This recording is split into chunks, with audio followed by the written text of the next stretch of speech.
Hola, ¿cómo estás? Nuevamente iniciamos un nuevo capítulo en este espacio llamado Lee conmigo. En esta oportunidad estamos con el libro El poder está dentro de ti, de Louise Hay. Antes de comenzar con la lectura del capítulo 2, quiero aclarar que este video no tiene fines de lucro. Mi única intención es compartir estas enseñanzas tan valiosas como homenaje a Louise Hay, una mujer que iluminó el camino de millones de personas, incluyéndome, con su sabiduría y amor. Creo profundamente en el poder de las palabras y en lo que pueden despertar en nuestro interior. Por eso, hoy elijo ser canal de este mensaje con respeto y gratitud, para que llegue a quien lo necesite en este momento de su vida. Y ahora sí, te invito a respirar profundo, abrí tu corazón y déjate acompañar por esta lectura transformadora. Capítulo 2. En pos de mi voz interior. Los pensamientos que elegimos pensar son los instrumentos que empleamos para pintar el lienzo de nuestras vidas. Recuerdo la primera vez que escuché que yo podía cambiar mi vida si estaba lista a cambiar mis pensamientos. Me pareció una idea totalmente revolucionaria. En esa época yo vivía en Nueva York y descubrí la iglesia de las ciencias religiosas.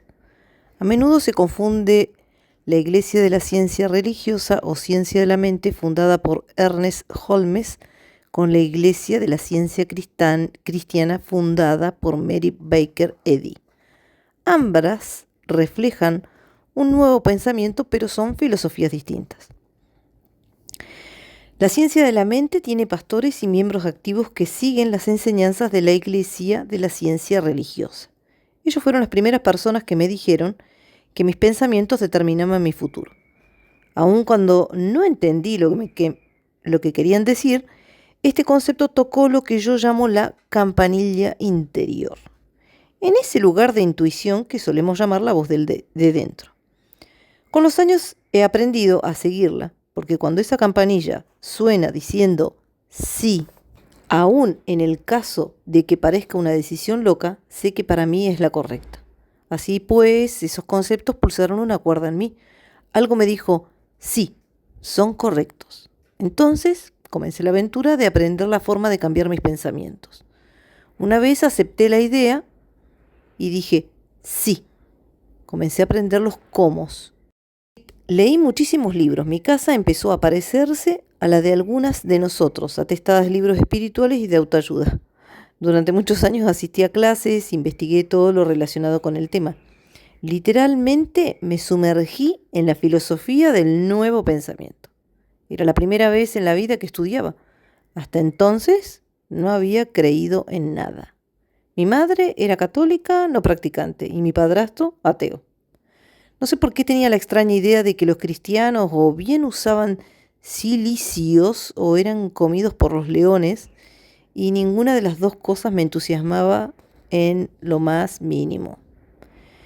En realidad me dediqué a ahondar en la ciencia de la mente porque era el camino que se abría ante mí en esos momentos y la encontré francamente maravillosa. Al principio me pareció más bien fácil. Capté algunos pocos conceptos y empecé a pensar y hablar de forma un poquitín diferente. En aquel tiempo yo era muy quejica. Era toda autocompasión. Sencillamente me encantaba revolverme en la depresión. No sabía que así iba perpetuando constantemente experiencias que permitieran continuar compadeciéndome. Pero claro, en ese tiempo yo no conocía nada mejor. Poco a poco fui descubriendo que ya no me quejaba tanto. Empecé a escuchar lo que decía. Me di cuenta de que era muy crítica conmigo y traté de dejar de serlo. Me dediqué a balbucear afirmaciones sin saber muy bien lo que querían decir. Comencé con las fáciles, por supuesto, y empecé a notar ciertos cambios. Lograba tener luz verde en los semáforos y encontrar sitios para aparcar, y esto me pareció fabuloso. Poco tiempo después ya pensaba que lo sabía todo, y me comportaba de forma engreída y arrogante y dogmática. Creía saber todas las respuestas. Ahora, al mirar hacia atrás, pienso que esa era mi manera de sentirme segura en ese nuevo camino. Suele dar miedo alejarse de las viejas y rígidas creencias, sobre todo si se ha estado totalmente controlado. Para mí era bastante espantoso, por lo cual me aferraba a cualquier cosa que me diera un poco de seguridad. Era un comienzo. Todavía me quedaba mucho camino por recorrer. Y aún me queda. Como suele pasarnos a todos, no siempre encontraba la senda cómoda y llana, porque a veces no daba resultado balbucear afirmaciones, cosa que no podía entender. Me preguntaba, ¿qué es lo que hago mal? Inmediatamente me culpaba. ¿Sería eso otra demostración de que yo no valía para nada? En ese tiempo, esa era una de mis creencias predilectas. Por esa época mi maestro Eric Pace solía mirarme y hablarme del concepto del rencor. Yo no tenía la menor idea de qué me estaba hablando. ¿Rencor yo? Vamos, seguro no sentía ningún rencor. Después de todo me encontraba en mi camino, era perfectamente espiritual. Qué poco me conocía entonces. Entonces, haciéndolo todo lo mejor posible, estudiaba metafísica y espiritualidad y aprendí a conocerme tanto como podía. Captaba todo lo que me era posible y a veces lo ponía en práctica. Suele suceder que escuchamos muchísimas cosas, a veces las comprendemos, pero no siempre las practicamos. Me parecía que el tiempo transcurría demasiado deprisa y a esas alturas yo ya llevaba 3 años estudiando la ciencia de la mente. Ya era miembro activo de la iglesia. Comencé a enseñar su filosofía, pero no lograba explicarme por qué mis alumnos parecían confusos. No entendía por qué seguían estancados en sus problemas. Yo les daba tantos buenos consejos. ¿Por qué no los aprovechaban? Nunca me pasó por la mente pensar que yo hablaba mucho de la verdad, pero la vivía muy poco. Era como un padre que le dice a su hijo lo que tiene que hacer mientras él hace exactamente lo contrario. Entonces un día, de forma totalmente inesperada, me diagnosticaron un cáncer de vagina. Mi primera reacción fue de terror. Después tuve mis dudas sobre si todo lo que estaba aprendiendo tenía algún valor. Fue una reacción normal y natural. Pensé, si estuviera tranquila y centrada, no tendría por qué haber creado la enfermedad. Ahora pienso que en el momento en el que me diagnosticaron el cáncer me sentía lo suficientemente segura para dejarlo aflorar a la superficie y no hacer de él otro secreto oculto que no sabría hasta la hora de mi muerte. Por entonces yo ya sabía demasiado como para seguir ocultándome de mí misma. Sabía que el cáncer es un malestar provocado por el resentimiento, un resentimiento que se lleva dentro tanto tiempo que acaba por carcomer el cuerpo.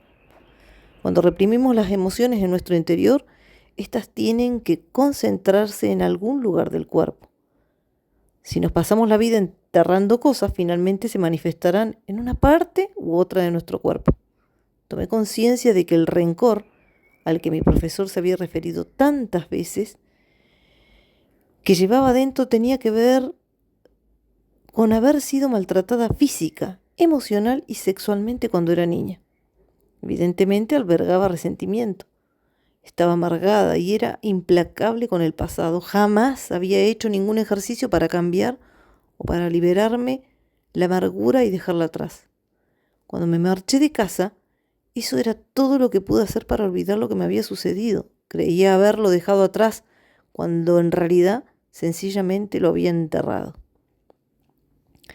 Cuando encontré mi senda metafísica, cubrí mis sentimientos con un precioso barniz de espiritualidad y escondí muchísima basura dentro de mí. Me rodeé de un muro que literalmente me impedía comunicarme con mis propios sentimientos. No sabía quién era ni dónde estaba. Después del diagnóstico comenzó el verdadero trabajo de aprender a conocerme. Gracias a Dios tenía instrumentos. Sabía que para conseguir cambios permanentes necesitaba entrar en mi interior. Sí, el médico me operaría y posiblemente me curaría por el momento, pero si yo no cambiaba la forma en que usaba mis pensamientos y palabras, sin duda alguna volvería a crearme la enfermedad. Siempre me ha interesado saber en qué lugar del cuerpo colocamos nuestros cánceres. ¿En qué lado del cuerpo estarán nuestros tumores, el izquierdo o el derecho? El derecho es el lado masculino de donde damos. El izquierdo es el lado femenino, la parte receptiva de donde recibimos. Casi siempre en mi vida cuando algo ha ido mal en mi cuerpo, siempre se trataba del lado derecho. Allí era donde acumulaba todo el rencor que sentía hacia mi padrastro. Ya no me satisfacían las luces verdes de los semáforos ni los sitios para aparcar. Sabía que tenía que cavar mucho, mucho más hondo. Comprendí que en realidad no hacía todos los progresos que deseaba porque no había limpiado esa vieja basura de la niñez y que no vivía realmente lo que enseñaba. Tenía que reconocer a mi niña interior y trabajar con ella. Mi niña interior necesitaba ayuda porque aún estaba sufriendo mucho. Rápidamente comencé un programa de autocuración que me tomé muy en serio. Me concentré absolutamente en mí y me despreocupé de todo lo demás. Mi finalidad era ponerme bien y me entregué a ello en cuerpo y alma. Algunas de las tareas eran bastante extrañas, pero las hacía. Después de todo, se trataba de mi vida. Durante los 6 meses siguientes, esto fue un trabajo de 24 horas al día. Comencé a leer y estudiar todo lo que pude encontrar sobre formas alternativas de curar el cáncer, porque la verdad, creía que sí se podía hacer. Seguí un régimen de limpieza que purificaba mi cuerpo de toda la porquería que había comido durante años. Me parecía que solo vivía de brotes y puré de espárrago. Pero claro, comía otras cosas, pero eso era lo que más recuerdo. Con mi terapeuta, el profesor de ciencia de la mente, Eric Space, trabajé para limpiar mis pautas mentales con el fin de que el cáncer no se reprodujera.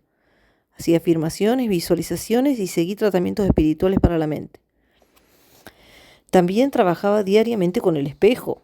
Lo que me resultaba más difícil de decir eran las palabras te amo. De verdad te amo.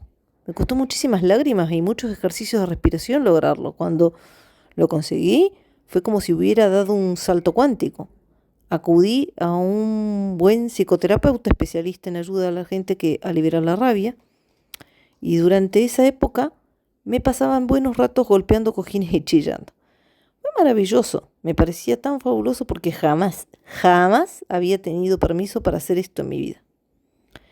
No sé muy bien qué método dio resultado, tal vez un poquito de cada uno, porque encima de todo fui verdaderamente consecuente con lo que hacía. Practicaba durante todas las horas de vigilia. Antes de dormirme me daba las gracias por todo lo que había hecho durante el día.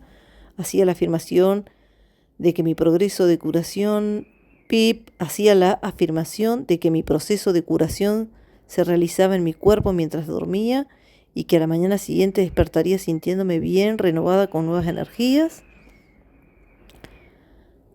Cuando me despertaba por la mañana, agradecía a mi cuerpo, el trabajo realizado durante la noche, afirmaba que estaba dispuesta a crecer y aprender cada día y hacer cambios sin considerarme una mala persona.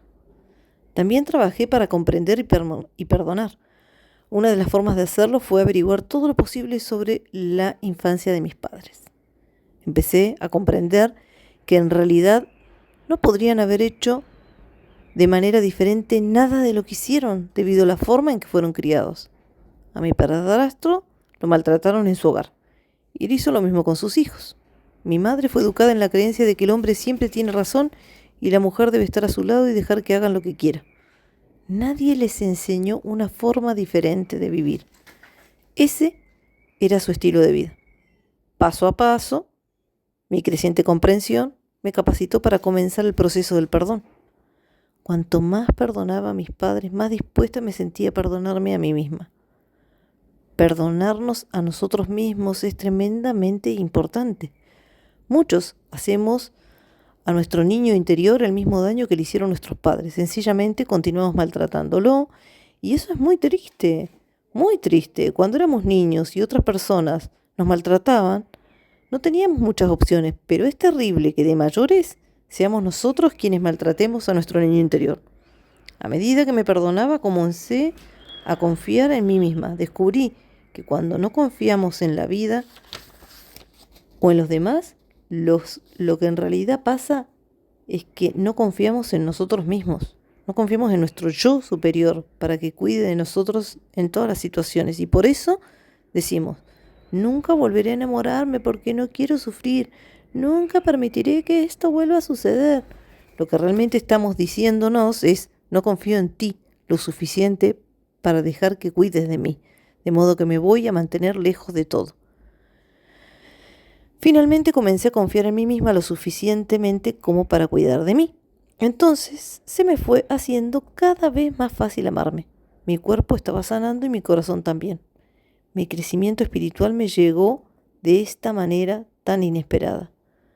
Como premio añadido comencé a parecerme más joven. Los clientes me atraían. Como premio añadido comencé a parecer más joven. Los clientes que atraía eran casi todos personas dispuestas a trabajar en ellos mismos. Progresaban enormemente, casi sin que yo les dijera nada. Percibían y sentían que yo vivía los conceptos que enseñaban y les resultaba fácil aceptar estas ideas. Entonces, por supuesto, conseguían buenos resultados. Comenzaron a mejorar la calidad de su vida una vez que empezaron a estar en paz con nosotros mismos interiormente.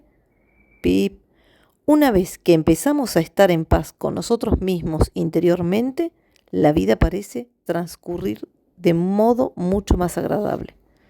Así pues, ¿qué me enseñó a mí esta experiencia?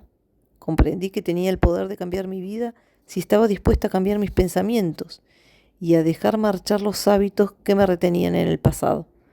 Esta experiencia me aportó el conocimiento interior de que si realmente estábamos dispuestos a trabajar, podemos hacer cambios increíbles en nuestra mente, en nuestro cuerpo y en nuestra vida. Estés donde estés, suceda lo que suceda, hagas lo que hagas, siempre lo harás todo de la mejor manera que puedas, con el entendimiento y el conocimiento y la información que tengas en cada momento.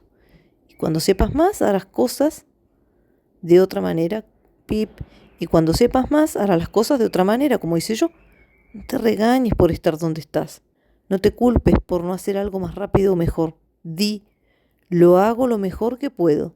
Y aunque ahora esté metido en un lío, de alguna forma saldré de él. De modo que a buscar la mejor manera de hacerlo. Si lo único que haces es decirte que eres un estúpido y que no vales para nada, entonces te quedarás estancado. Para llevar a cabo los cambios que deseas hacer, necesitas tu propio y amoroso aliento. Los métodos que yo empleo no son míos. La mayor parte de ellos los aprendí de la ciencia de la mente, que es lo que fundamentalmente enseño. Sin embargo, estos principios son tan viejos como el tiempo. En las antiguas enseñanzas espirituales encontrarán los mismos mensajes. He recibido la preparación necesaria para ser ministro de la Iglesia de la Ciencia Religiosa. Sin embargo, no tengo iglesia.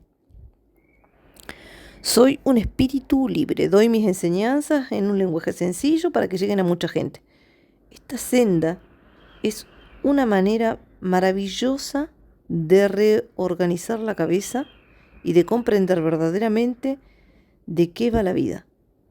Cuando comencé todo esto, hará unos 20 años, no tenía ni la más remota idea de que sería capaz de dar esperanzas y ayudar a tanta gente como hago hoy. Si te gustó este capítulo, no dejes de escuchar el número 3, que ya lo dejé en el canal. Te mando un beso grande y si te gustó, compartilo, déjame un comentario y no te olvides de suscribirte si todavía no lo has hecho. Nos vemos en el próximo capítulo. Cariño, Sebe.